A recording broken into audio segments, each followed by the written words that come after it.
Today in this video, we'll talk about the different types of dentin.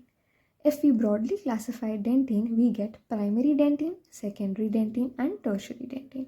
Primary dentin को हम लोग और further classify कर सकते हैं मैंटल डेंटिन और सर्कमपल्पल डेंटिन में. प्राइमरी डेंटिन वो डेंटिन है जो कि एडवांस्ड बेल स्टेज पे बनना शुरू होता है और रूट कंप्लीशन तक कंटिन्यू बनता रहता है. इस बेसिस पे हम प्राइमरी डेंटिन को डिफाइन कर सकते हैं as the dentin which forms before root completion and tooth eruption. Talking about mantle dentin, which is the first type of primary dentin. So, mantle dentin is the first formed dentin. It lies in the crown underlying the dentino-enamel junction. We can understand this better with the help of a diagram. As you can see, this is a cross section of a tooth.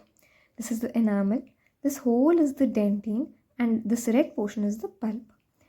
Within this dentin, there is classification between primary dentin, secondary dentin, and tertiary dentin.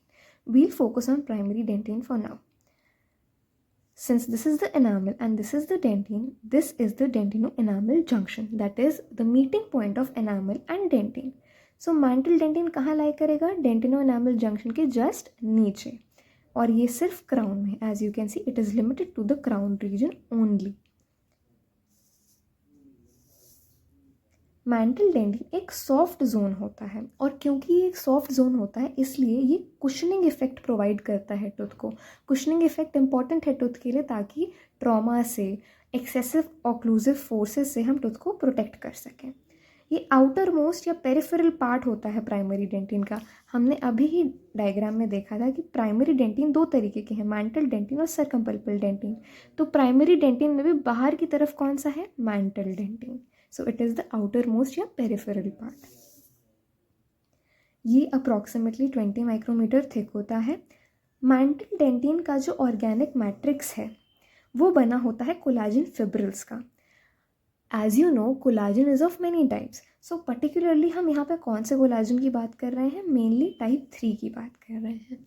यहाँ एक important point ये आता है कि mental dentin के जो collagen fibrils होते हैं वो प्राइमरी डेंटिन, बाकी प्राइमरी डेंटिन यानी कि सर्कमपल्पल डेंटिन के कोलाजन फिब्रिल से लार्जर होते हैं डायमीटर में.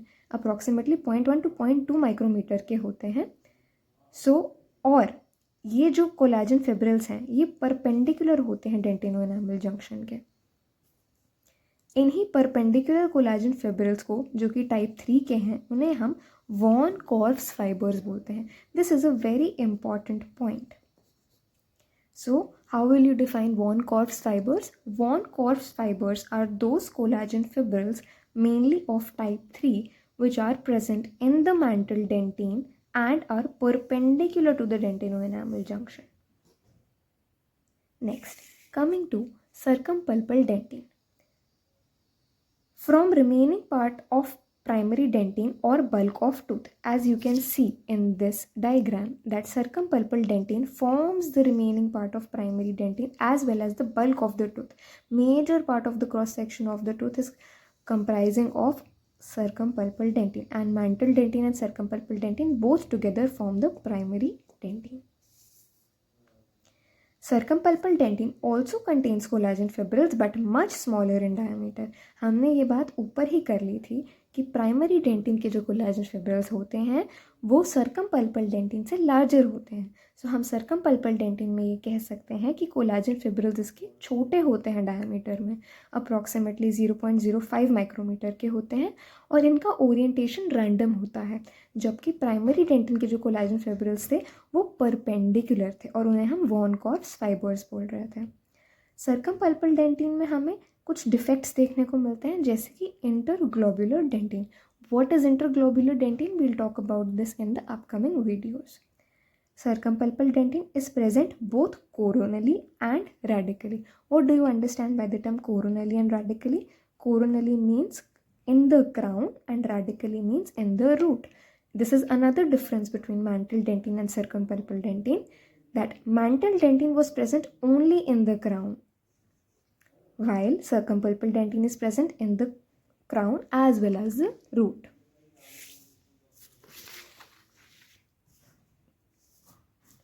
Here are some differentiating points between mantle dentin and circumpalpal dentin.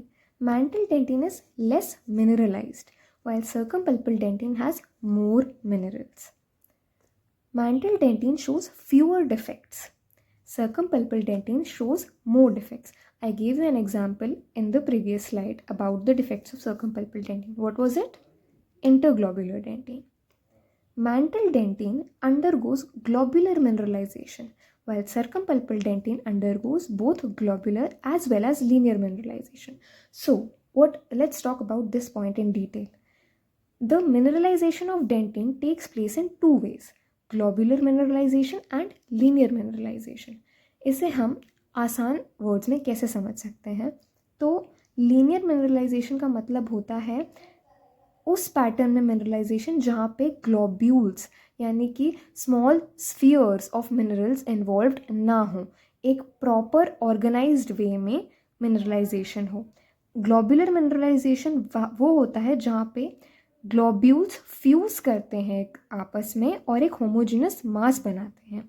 तो मैंटल डेंटिन में सिर्फ ग्लोबुलर मिनरलाइजेशन देखने को मिलता है, यानी कि यहाँ पे मैट्रिक्स वेसाइकल्स फ्यूज़ करते हैं, और सर्कमपल्पल डेंटिन में ग्लोबुलर और लीनियर दोनों देखने को मिलता है. मैंटल डेंटिन के कोलाजन फाइबर्स लार्जर डायमीटर के होते हैं. कितने? 0.1 से 0.2. और सर्कमपल्पल डेंटिन के स्मॉलर कोलाजन फाइब्रिल्स होते हैं. कितने स्मॉल? 0.05 micrometre small. The collagen fibrils of mantle dentin are less closely packed, while those of circumpalpal dentin are more closely packed.